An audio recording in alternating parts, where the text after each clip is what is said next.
Hello guys, welcome back to my channel. I hope you're all doing well. So today I wanted to get on here and just talk for a little bit about a phenomenon that I find really interesting when it comes to one of my favorite niche subgenres of the cringy, nerdy, geeky internet world, and that is the world of Vocaloid.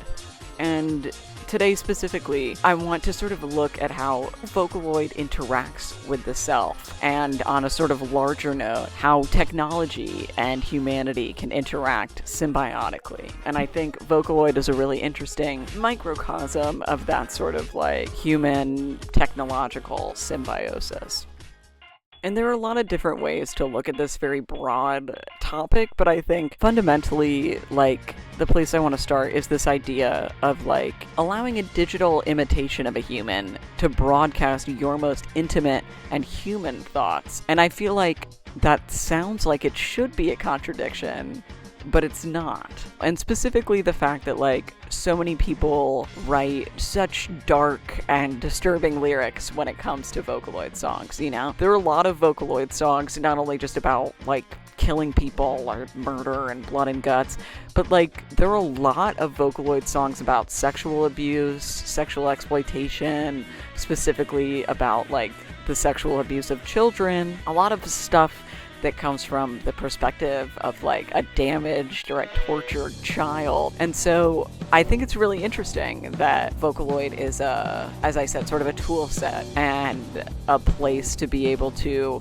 work out those really dark and raw and emotional things. And in a way, it's like these machines are literally giving voices to the voiceless.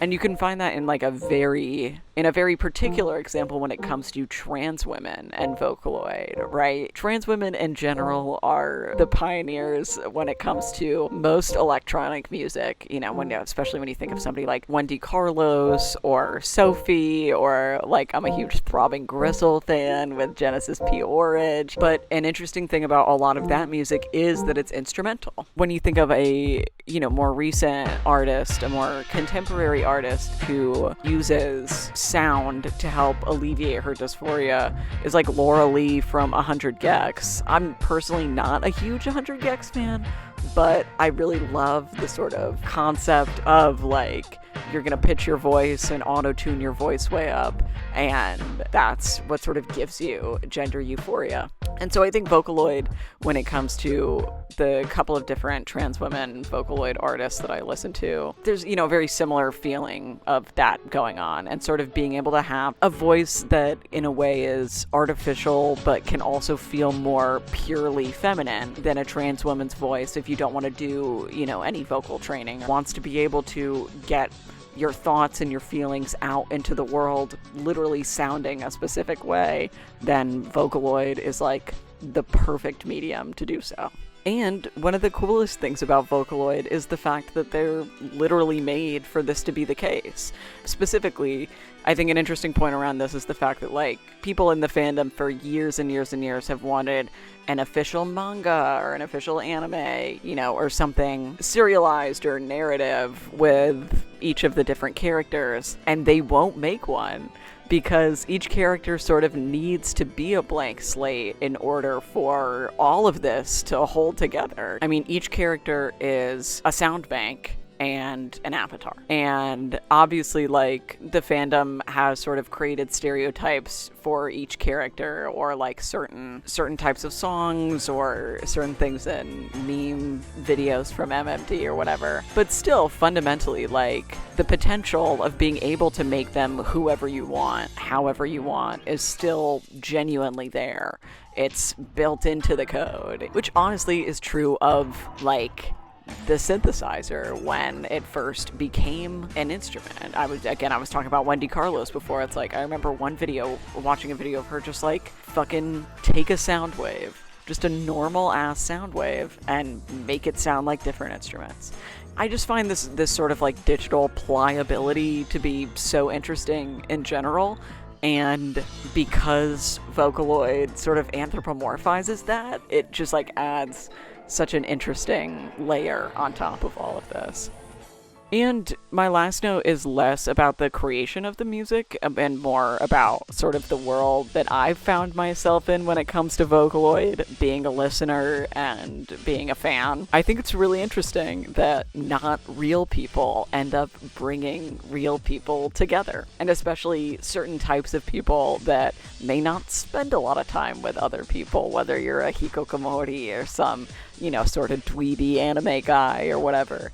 It's interesting the ways that these, again, collections of code, collections of line and color, collections of sound bites or whatever, have the ability, when fit together in the right ways, to help people understand themselves, help people feel more comfortable with themselves, more confident with themselves, and be able to go out into the world and find a community of people that are like them. I had a friend that, he and his friends would dress up in Rin and Len cosplay all the time and just, go to fucking Barnes & Noble in your fucking Vocaloid cosplay, because that's how it goes. On top of all of that, I think the most interesting thing is, where do we as Vocaloid fans have our one specific sort of communal hangouts?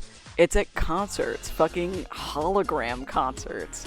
And that's just really cool in general that, again, not only is this artificial voice bringing everyone together, helping them understand themselves, but then an artificial body as well is physically bringing us into one space where we can enjoy the artificial voice together. To wrap it up, it really just is interesting in general that these collections of code that obviously may have a human-sounding voice or a human-looking face are still artificial things with an absence of self, but they were able to help me and so many other people create and understand their selves in, the truest, purest form that we could find. And so there's a lot of bullshit about the internet, but I think that's pretty cool. Alright guys, that's about it for today. Thank you so much for watching. This is kind of a different video because although I've been a huge music fan my entire life, I don't really talk about music very much on this channel, which is kind of crazy. Obviously this was talking more about sort of the fandom and, cultural impact of Vocaloid, but I certainly have a variety of music related videos I'd be interested in making. So if you guys are also interested in me making some more music related videos, please let me know in the comments. As always, if there's anything you want me to talk about, please leave it in the comments as well. With that, thanks for watching. If you could take a second to like and subscribe, that'd be pretty cool. Maybe even put the bell on, get some notifications every time I post. And with that, I'll see you next time.